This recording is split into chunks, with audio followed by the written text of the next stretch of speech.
Allez, en compagnie de Kevin Staros, gardien héroïque cet après-midi. Alors, défaite du FC Cruz 2 buts à 1, mais un gardien héroïque. Tu as permis à ton équipe de rester dans le match déjà en première période. Et puis, à la fin, tu arrêtes un superbe penalty. Kevin, comment tu as ressenti ce match?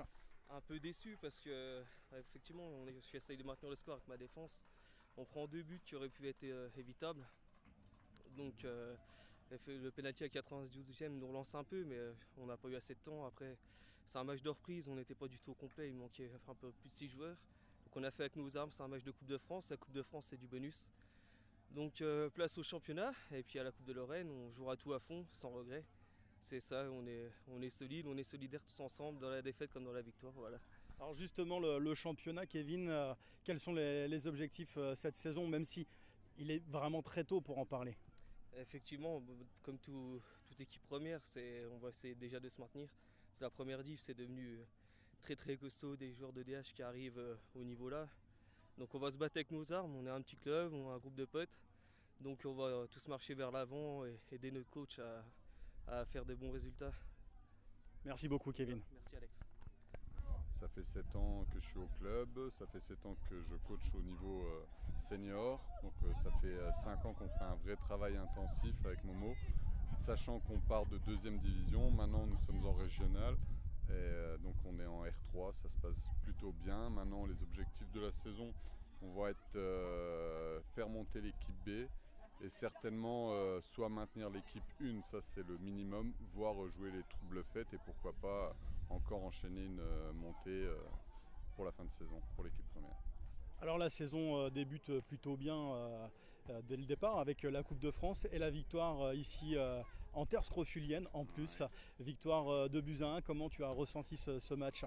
Alors ça reste de la coupe, sachant qu'en plus c'est le premier match de championnat. On n'a pas forcément l'effectif forcément très bien préparé. C'est le premier match officiel. On l'a pu le voir au niveau du score, 2-1, ça reste un match serré. Quand même beaucoup d'occasions, peut-être un petit peu gâchées en première mi-temps, qui auraient pu rendre le match plus facile en notre faveur. Mais ça n'a pas été le cas. Et Cruz, on sait que c'est une équipe qui ne joue pas forcément au ballon, mais qui peuvent troubler les équipes adverses avec leur envie, leur morale, leur physique. Mais bon, pour l'instant, ça a tenu et on est plutôt satisfait de pouvoir enchaîner encore une année, un 3e tour, voire un 4e, si ça se passe bien dans 15 jours, 3 semaines. Eh bien, merci beaucoup et bonne saison. C'est moi. Merci à vous. Aujourd'hui, on se rencontre pour ce match de Coupe de France. Défaite de ton équipe, 2 buts à 1, mais qui n'a pas démérité malgré tout sur les 90 minutes. Non, voilà, défaite qui n'est pas déméritée. On s'est battu jusqu'au bout, on a tout donné. On est aussi dans une période où les gens rentrent de vacances, beaucoup sont encore en vacances, donc on n'a pas encore une équipe type. Et moi, en tout cas, je suis très fier de mon équipe et très fier de ce qu'ils ont rendu sur le terrain aujourd'hui. On va parler du club en règle générale. Est-ce que tu peux nous présenter ton club et quels sont les objectifs du club, alors qu'on parle de seniors, mais également pour les plus jeunes? Et puis alors, la section féminine qui est en train d'essayer de se développer au maximum ici à Écrouves. Voilà, donc pour les jeunes, on a une école de foot qui est toujours très bien placée au niveau classement régional. L'équipe féminine, on est en train effectivement de développer un petit peu le truc. C'est super compliqué de recruter, surtout dans le secteur dans lequel on est. Mais on espère quand même récupérer au moins 5-6 filles nées entre 2004 et 2006 pour pouvoir constituer une équipe normale et aller en championnat dans la région et faire des grands déplacements et faire du coup des beaux matchs aussi. Voilà. Les seniors, on a 2 équipes pour le moment d'engagées. La 3e, on attend un peu aussi le retour des vacances et donc l'entrée des licences. Et les vétérans, donc une équipe. Et donc dans la section, j'ai envie de dire, école de football, il y a les U17, c'est une grosse préparation pour les seniors pour l'avenir en fait. Oui, voilà, alors on parle des U17, mais on peut parler aussi des U13 et des U15 qui, eux, sur le long terme, sont super intéressants pour nous. C'est super intéressant en tout cas de travailler avec eux parce que toute cette génération-là, c'est eux qui font nos équipes seniors dans plusieurs années. Mais là, l'équipe effectivement, aujourd'hui, qui est importante pour les seniors, c'est les 17. On a pour projet aussi de faire évoluer 2 U17 donc en surclassement et les faire jouer avec les seniors. C'était pas possible aujourd'hui malheureusement, mais voilà, effectivement on travaille là-dessus et on prépare le truc, quoi. Voilà, on retiendra également la grosse section donc féminine. Donc on invite toutes les demoiselles qui veulent s'inscrire et qui veulent jouer au football. Il y a une tranche d'âge particulière, je ne sais plus, tu me l'as dit. Les filles qui sont nées à partir de 2000, alors de mémoire ça doit être 2004-2002, j'ai dit 2006 tout à l'heure, 2004-2002. Voilà. Donc venez, n'hésitez pas, vous vous inscrivez directement ici au club d'Écrouves, donc au stade Roger Chalier. Merci beaucoup Fred. Merci. Allez, en compagnie de Marie Perrotte, ancienne joueuse du FC Écrouves, qui est venue supporter le FC Écrouves cet après-midi pour ce match de Coupe de France. Déjà dans un premier temps, Marie, je te remercie de bien vouloir répondre aux questions de T-Live. Et surtout, on va parler déjà de ce match de Coupe de France. Qu'est-ce que tu as pensé de cette équipe du FC Écrouves cet après-midi ? Ils ont été bons, ils ont été combatifs. Ça se tenait des deux côtés. On a eu un peu de malchance avec une frappe sur la barre. Personne qui a suivi.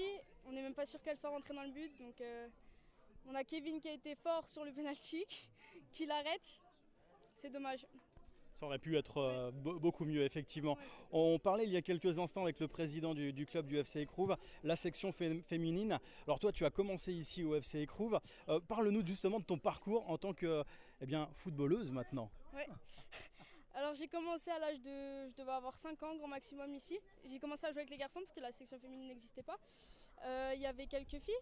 J'ai joué avec 5-6 filles qui ont arrêté au fur et à mesure du temps. Moi je me suis accrochée, je suis restée.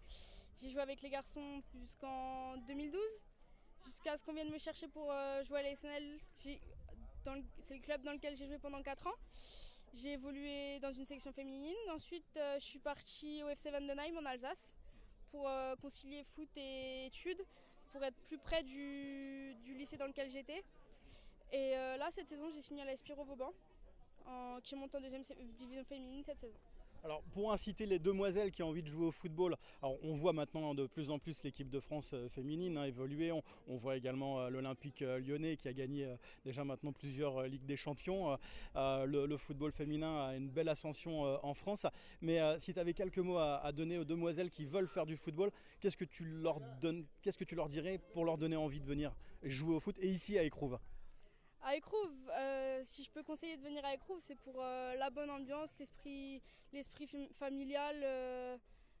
Le foot pour s'amuser à Écrouves, il n'y a rien de mieux. Voilà. J'ai passé des années au sein du club et je peux dire que c'est vraiment un bon club. J'ai bien été formée, c'est pour ça que je pense que je suis aussi loin à l'heure actuelle. Et sinon, les filles qui veulent faire du foot, continuez dans ce que vous aimez faire. Et lâchez rien parce que ça peut vous amener loin. Moi je suis partie de rien et j'ai appris énormément au fil du temps sur mon parcours. Donc, Et justement maintenant tu évolues en 2e division féminine. Parle-nous justement de cette saison, je crois que tu es blessée, tu me disais juste avant. Oui, je me suis blessée au mois de mai, je souffre d'une rupture partielle du ligament à la cheville. Et ça m'empêche d'être sur les terrains pour le moment. Donc je suis autour, je supporte mon équipe. Je fais ma rééducation de mon côté et on verra bien comment ça évolue. Je suis impatiente de retrouver les terrains parce que ça commence à manquer. C'était la question que j'allais te poser juste avant. Est-ce que ça te manque le football ? Là, je commence à saturer un petit peu de rien faire, de ne faire que du vélo sur du terrain plat. C'est ennuyant un peu. J'ai hâte de retoucher le ballon. Alors tiens, justement parce qu'il faut en parler également, on a la Coupe du Monde des U20 actuellement, l'équipe de France qui a cartonné dans son dernier match. Est-ce que tu as suivi ? Est-ce que tu vas suivre ? Est-ce que tu vas continuer à les supporter ? J'ai suivi depuis le début, j'ai regardé les 3 matchs de poule, j'ai regardé le quart de finale. Et elles ne font qu'évoluer au fil du temps, donc j'espère qu'elles continueront sur cette lancée parce qu'elles le méritent, elles ont fait un beau parcours. Et j'espère même qu'elles auront décroché le titre cette année pour faire comme les garçons. Et j'espère pour elles, surtout sur notre territoire, ça serait important de gagner. Voilà. Et puis l'année prochaine, il y aura cette fois-ci la Coupe du Monde, mais des seniors. Voilà. Merci beaucoup Marie.